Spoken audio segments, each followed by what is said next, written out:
ایران کی نوبیل انعام یافتہ انسانی حقوق کی سرگرم کارکن نرگس محمدی کو شدید بیماری کے باعث جیل سے اسپتال منتقل کیا گیا۔ عرب میڈیا کے مطابق نرگس محمدی کی فاؤنڈیشن کا کہنا ہے کہ انہیں 2 بار مکمل بے ہوشی کے دورے پڑے اور شدید دل کے دورے کا سامنا ہے۔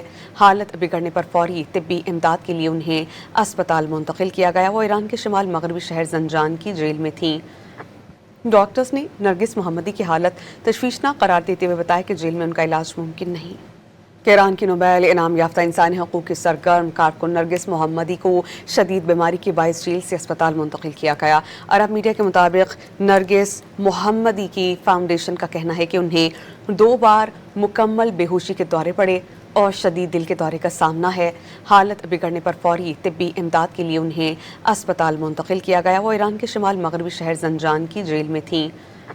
ڈاکٹرز نے نرگس محمدی کی حالت تشویشناک قرار دیتے ہوئے بتایا کہ جیل میں ان کا علاج ممکن نہیں۔